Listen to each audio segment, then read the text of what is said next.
Hi, I'm Roberta Semer. I'm Chair of Community Board 7, and I'm here to talk about Community Board 7, specifically about land use with our co-chairs of land use, Richard Asche and Paige Cowley. Richard, tell us a little bit about yourself and why you love land use.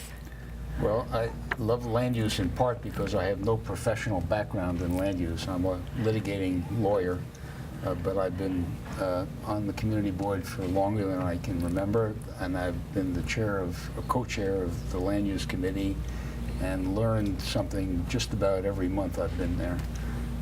So that my background in land use is practical application. Paige?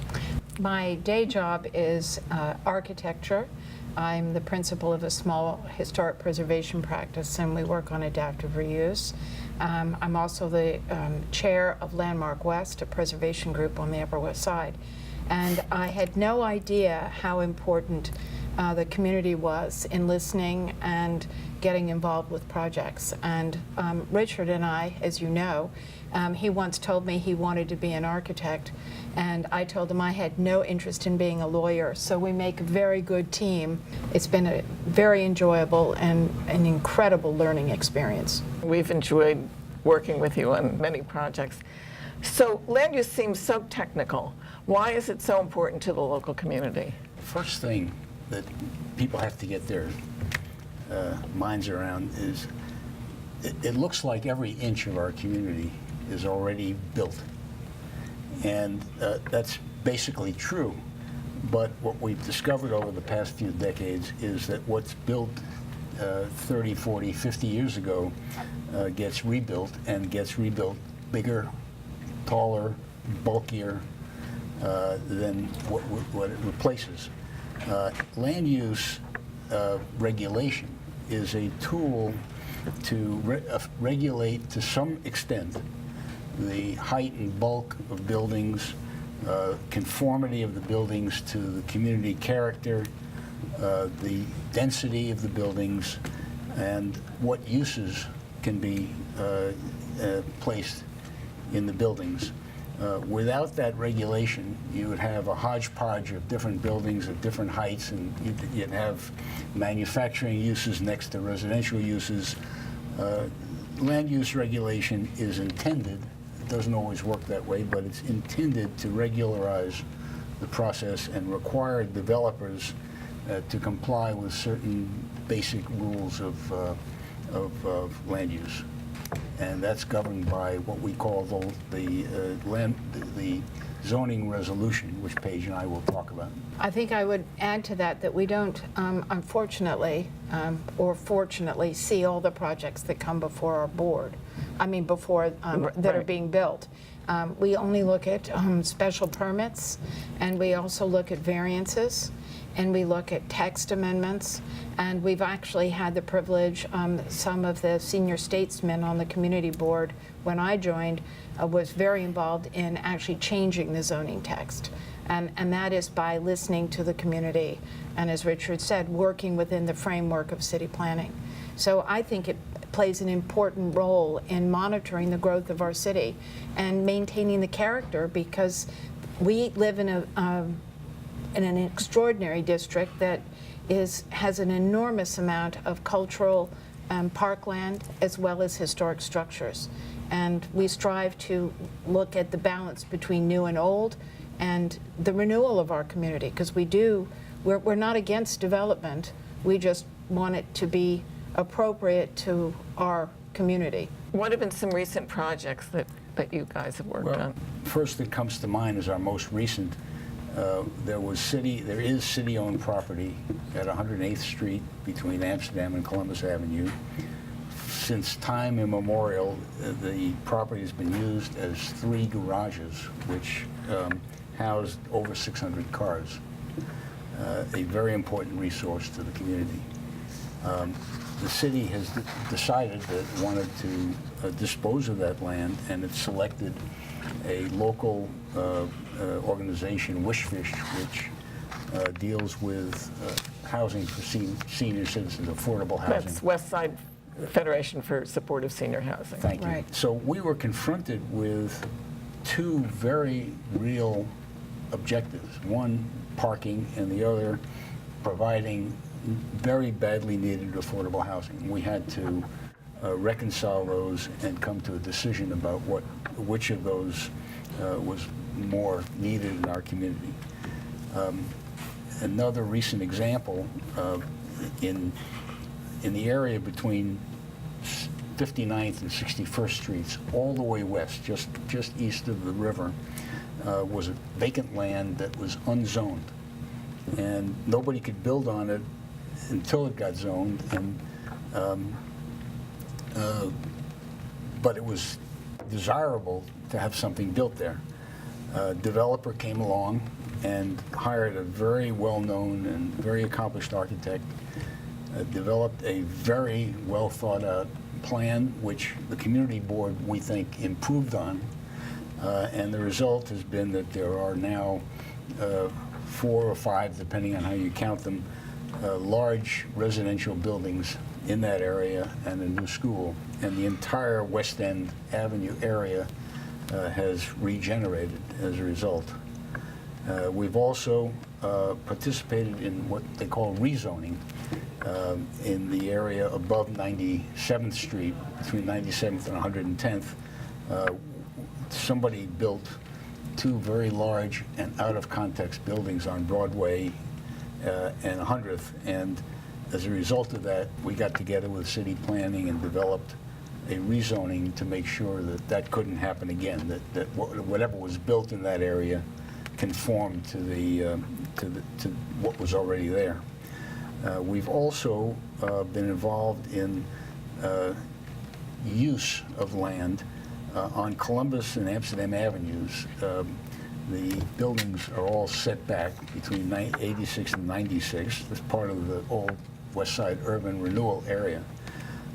It produced a lot of dead sidewalk space, and so we got together with city planning and rezoned that area so that developers, if they wanted to, could engage in what we call infill, that is building 1 or 2 story structures out to the property line, which would add a certain amount of street life and retail to those avenues. And we've had a few fairly successful projects as a result of that. So those are just some of the projects that come to mind.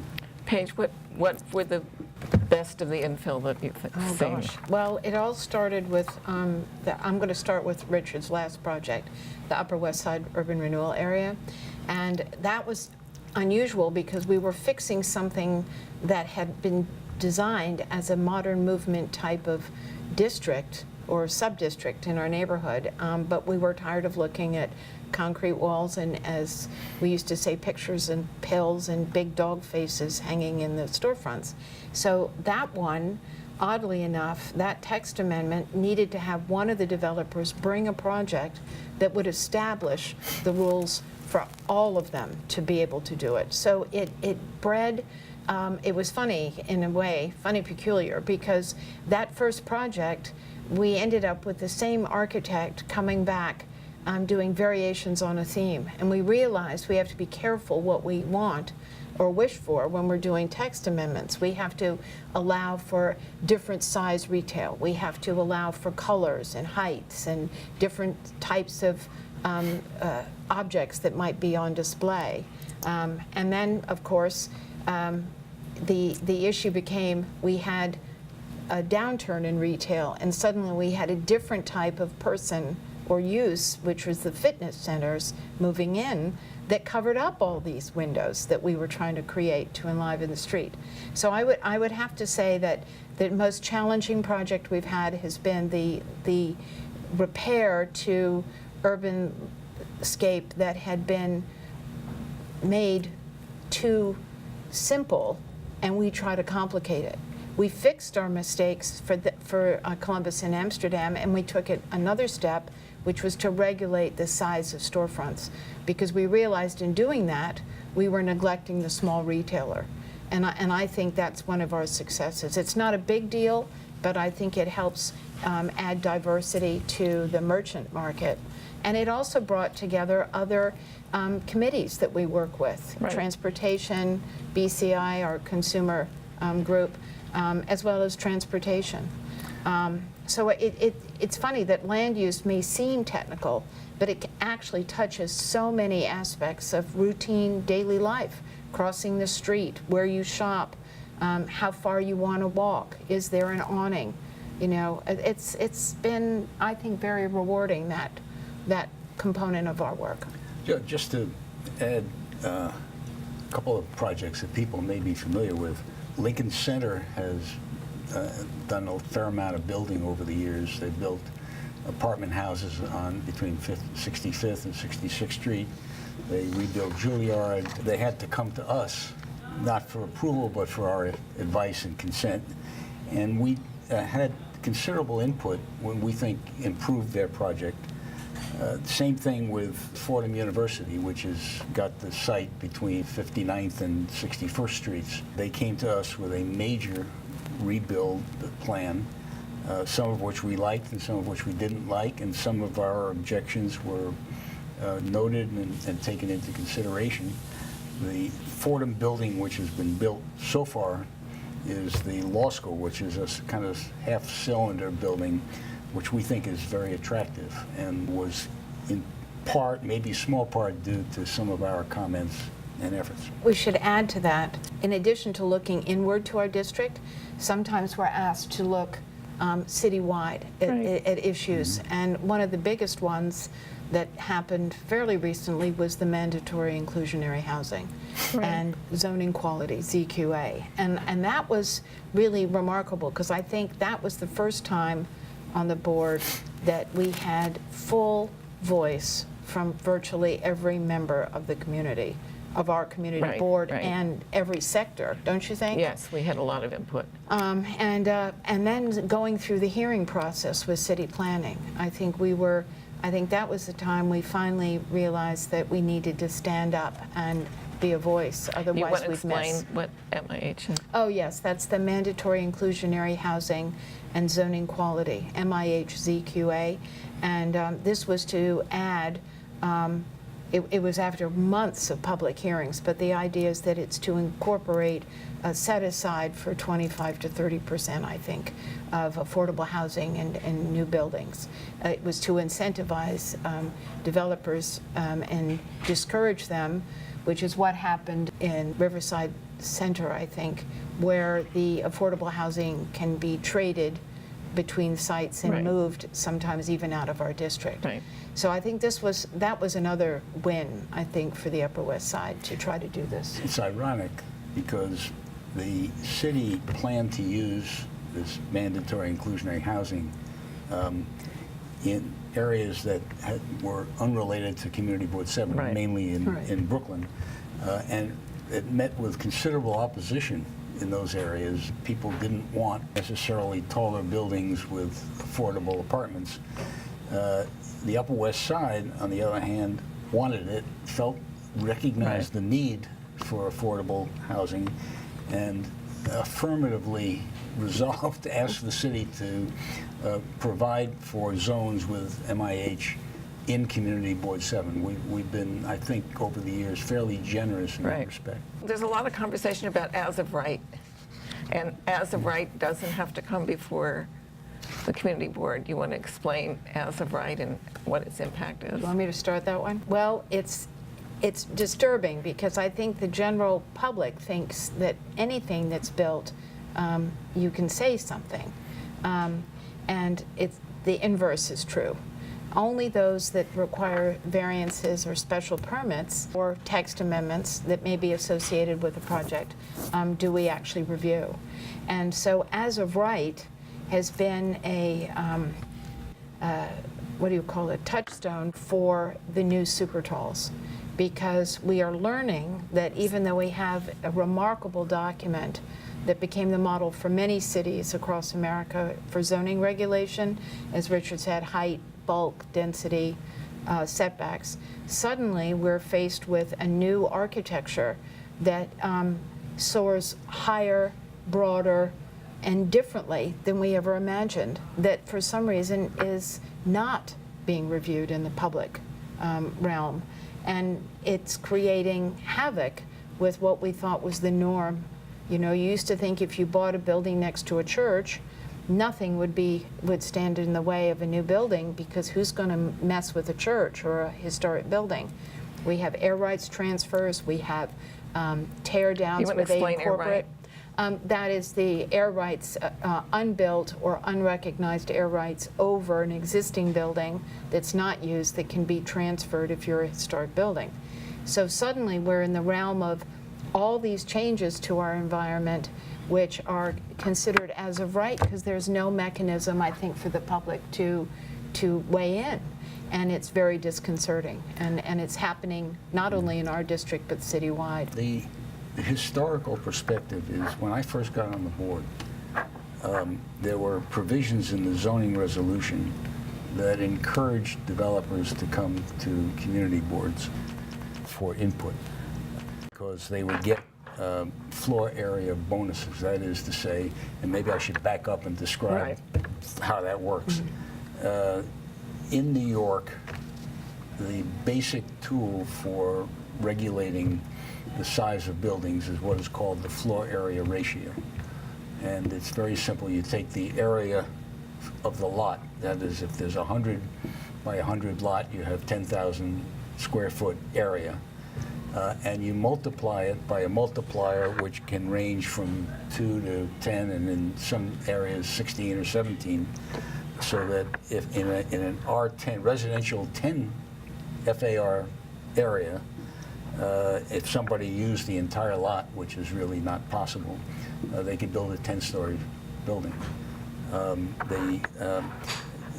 Many developers in the 70s and 80s came to us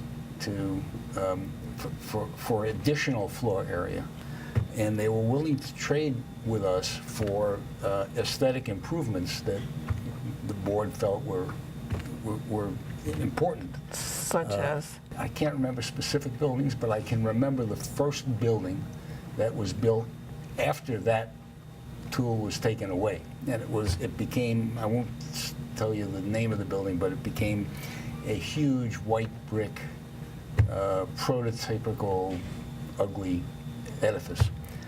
So we've lost the ability, to some extent, to have input into these buildings. And maybe that's a lead into super talls. I think it is. I think we're there. Okay. Super talls. You Well, want to describe what that is? Well, it's interesting. I was, as an architect that does research on historic buildings, I found myself having to wrestle with what is a super tall.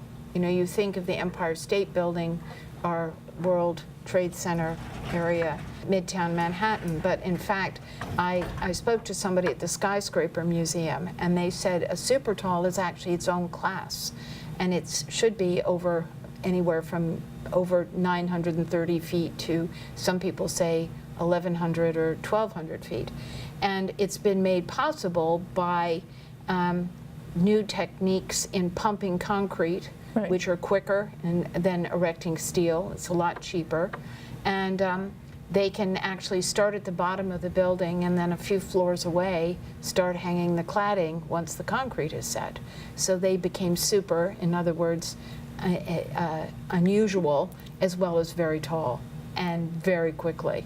I think that has caught everyone by surprise. Even our city agencies, the buildings department and city planning, had no idea that these buildings could be formed on smaller lots. I remember we used to make a big deal over slender buildings on narrow lots, so sliver law. And these have just mushroomed across the city. And one can understand why. The problem, though, is that they are not community friendly. They do not relate to the context of neighborhoods. So are there some buildings that are just under super tall that we're calling too tall? Well, and do we have some in Community Board 7? we do. The first one that came to our attention was 200 Amsterdam. And that one, I believe, is about 775 feet. And that one was created by an unusual lot condition that was subject to a zoning challenge, which was sadly not accepted. But it set the stage for different shapes of buildings, setbacks, and apartment sizes that we had never thought of before. That the increase in that new architecture, coupled with the technology, created other mechanisms where the developers could insert mechanisms to grow their buildings even taller by not including space that would be typically designated for residential, but for mechanical spaces. And we suddenly had floors that were no longer 10 foot on average for residential, that were growing to 16 feet, and then mechanical voids anywhere from, I think, 161, and I believe there's another building on the east side where it's almost in excess of 200 feet. And it grows the building. They're allowed to exist because the buildings department has no minimum requirement or maximum. It is just to accommodate the equipment.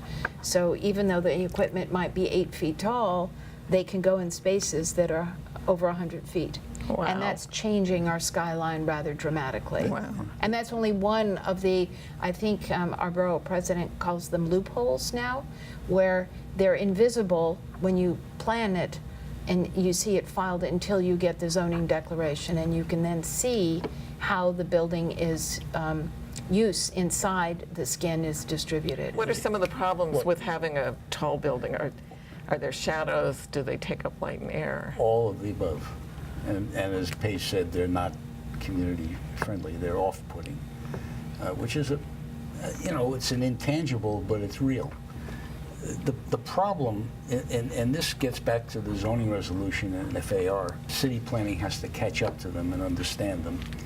The zoning resolution, as it's currently formulated, regulates the bulk, the density of a building, but Right. not the height and the bulk, except in certain confined areas.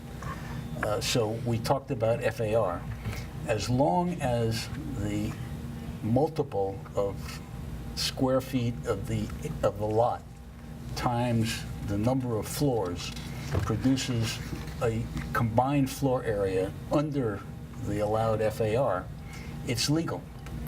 And the zoning resolution is blind to what Paige described, which are these void spaces. It's blind to, and some of these buildings, they have 16, 20-foot high ceilings for apartments, particularly on the higher floors. A 16-foot floor in a building It's quite large. is exactly the same in the mind of in the eyes of the zoning resolution as an 8-foot ceiling. Has CB7 taken any action on Yeah, this? well, we've started to take action. We have a resolution which we passed in March. The borough president, I think, understands the issue and is sympathetic. We've started to circulate this to other community boards which are experiencing similar unwanted construction, and we hope before long to be able to meet with city planning and present our views and some of our ideas for ameliorating the problem. I talked earlier about as of right versus special permit buildings, and the fact that we had the special permit process many years ago, which has been curtailed. It may be that rather than have an absolute height limit for these buildings, there should be a requirement of a special permit when a building gets to be a certain height in a particular neighborhood. But that remains to be thrashed out. We can deal easily with the loopholes that we know about, the void spaces, the 200 feet void spaces. And the purpose of those, by the way, is so that people can buy apartments 900 feet above the street. And those apartments are much more valuable than an apartment that's only 600 feet above the street. I don't know why, but it seems to be the case. Can I add just a few things here that impact what Richard and I both feel is the context, and that is the impact not only to our district, but the shadows that are cast. I remember when the Time Warner Center went up, people protested by opening umbrellas in the area and to simulate shadow. And now we're concerned about sustainability. We don't know how much of a draw of water and energy are going to be brought into these buildings. We don't know how people are going to service the buildings in the event of an emergency. They're challenging a lot of things that we take for granted in construction that need to be reviewed. And they've kind of turned everyone's attention, including our council member. Helen Rosenthal has been terrific in her fight against 200 Amsterdam, and I know she's going to be participating in this project on 66th Street. Another tenet of zoning that is in the zoning resolution presently, and I think needs to be revisited, is that this assumption that in a given area there should be X number of square feet of square feet. So if a building lot is next to a short building, so it looks like we're going to have our hands full with a lot of work. And I know that the Inwood just got rezoning, and their concern, a tall building for them is a 25-story building. Sure. This has been great working with you both on this. I'm assuming that we are going to be hearing a lot more about super talls and about some land use issues that are going to come up over the next year, including sites on ABC and West End Avenue, also the Excel building on 66th Street. I understand there's some soft sites in the community. So I want to thank Paige Cowley and Richard Asche for coming today and taking your time to talk to us about land use and some of the issues that face Community Board 7 going forward. Community Board 7 thanks you for listening to us, and we hope you'll turn into our next show, and we hope you'll come to our community board meetings and be part of the community.